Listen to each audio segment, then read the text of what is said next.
What is the greatest comeback you have said to someone that left them speechless? Was over at a friend's house in junior high, and his dad was making jokes about me having a small dog for some reason, but I just paid it no mind even though it bugged me. Couple hours pass, and he comes in the room again and says something like, "Dixie 745, you find your ping yet?" Before I could stop myself I blurted out, "Yeah, it was in your wife's mouth." Needless to say, I was asked to leave that day. Haha, honestly though, what the duck was he expecting? He was inappropriate way before you were. Apparently he could dish it but couldn't take it. Yeah, he was definitely in the wrong. It was weird because normally he was very cool. We talked it out after and each apologized, but it's kinda funny to look back on. Was in the army. A master corporal of mine overheard a ex story I was telling. He said, "Your sister doesn't count." I said, "No, but yours does." He laughed. I did drill for an extra hour. Back when I was a smoker, I went to a gas station late at night to buy a pack. It was late, so instead of going inside you had to order at this little walk-up window. When the attendant slid my cigarettes under the slot and I grabbed them, the kid behind me goes, "Don't you know smoking can kill you?" And I said, "Yeah, so can talking to strangers." I played high school football one year, and after a scrimmage one of my teammates looked at me and said, "Hey, anybody ever told you, you suck at football?" And without thinking I replied, "Nobody that matters." He was a bully, but to be fair I really did suck at football. Hanging out with friends, throwing crap at each other. My wife, no, not my face, it's my moneymaker. Me, no wonder we're always broke. She found it as hilarious as I did. Not me, but I was there for it. Doing early document research way down in the basement of a big law firm. Working on a med mal defense. This case involved where a guy went into an urgent care complaining about frequent urination. Doctor ran a few tests, prescribed him some medication for BPH, and let him go. Eventually goes to another doctor, I think it was like a year later. He has prostate cancer and it's spread, by this stage it's inoperable. 95% of the time these cases are just grieving families channeling their anger inappropriately. Anyway, going through documents with me and two colleagues, let's call them Brad and Amy. Amy looks at some report and is like, "Yeah, our doctor is in the wrong here. This blood test has a normal range of XY. Here's a Z. This should have led to follow up. He probably would have lived if they caught it then." Brad looks at her and says in just about the most condescending voice possible, "And where did you go to medical school?" Amy answers, "Yale." Turns out, Amy had done her med school and left during her second year of rotations, deciding that being a doctor wasn't for her. She decided to enroll in law school.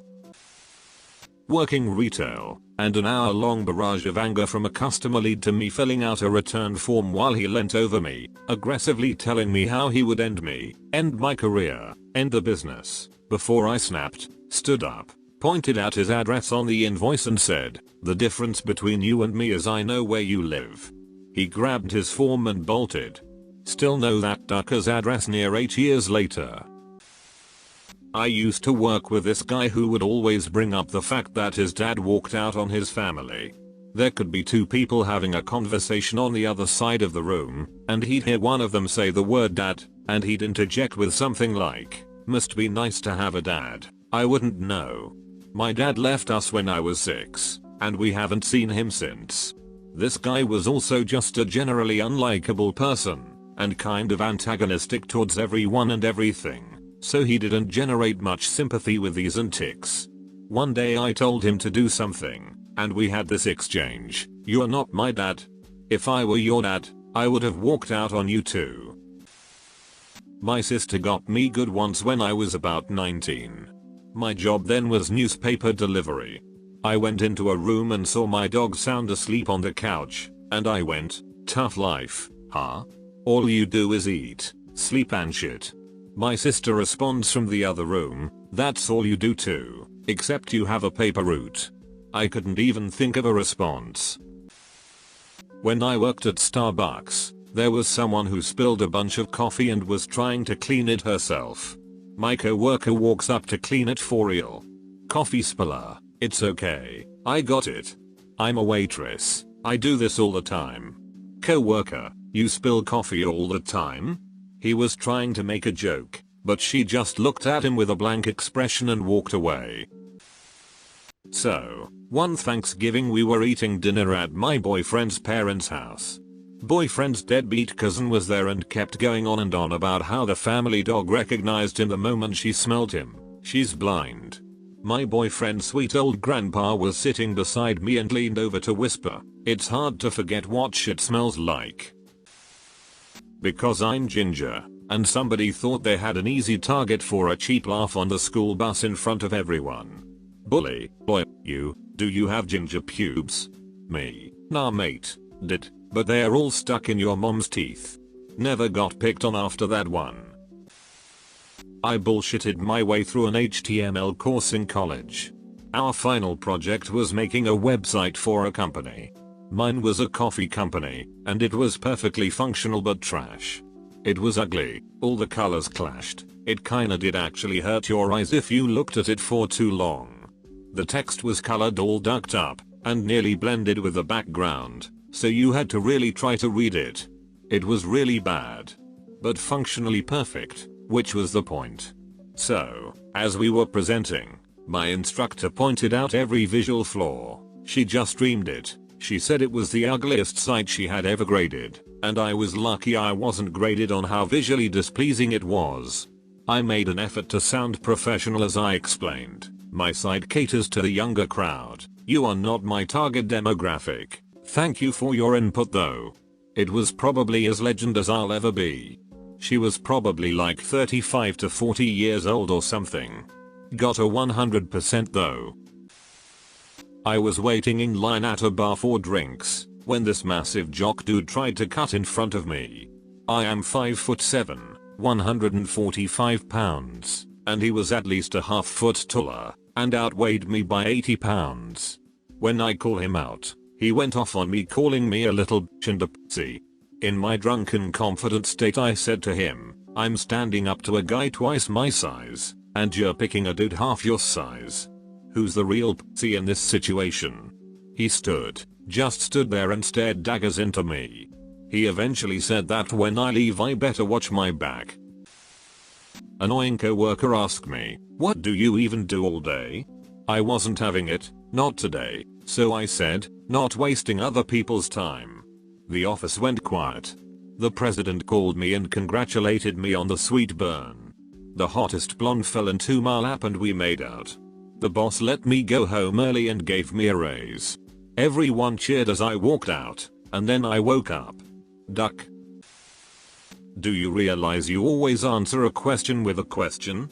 Without even thinking, does that bother you? I was at the gym about 6 months ago, and this guy I went to high school with approached me. He graduated a year ahead of me, and opened with, snack and squats? I stare back at him uncomfortably. I recognize him but don't remember his name. I thought that was you. You used to be so weird, everyone thought you were so weird. Yeah, probably. He starts telling a story about casually bullying me, the good old days, sweet memories, etc. And then finishes it with, but you look so great now. I have always thought you were beautiful. What do you think about me? I don't think about you. He stared at me, and I continued to stare at him until he finally walked away. In a tantrum, my 6-year-old son told me I was a bad daddy. I immediately deadpanned he was adopted. The stunned look on my boy's face is seared in my brain. Not my proudest parenting moment. Play with fire and get burned, kid. Friend of mine used to be homophobic. We just arrived at a bar, and he makes a joke about this not being a date. He follows up with, you gonna pull out my chair for me? I came back instantly with, no, but I'll push in your stool. The entire group died laughing. I have never topped it, and it's still an inside joke for the group. Woman at work asked me if her forehead was too shiny. I told her, on the plus side, If you ever get lost in the mountains you can use it to signal aircraft. She slapped me, but not in a serious way. Do you have to be overweight to work here? Why? Are you looking for a job? When I was working in retail, my manager, who was a bigger fellow, and I used to talk shit to each other for fun. One day he was congratulating himself for being such a good shit talker, and he said something like, "I'm the king of throwing shade. I throw mad shade." To which I replied, "You do cast a white shadow."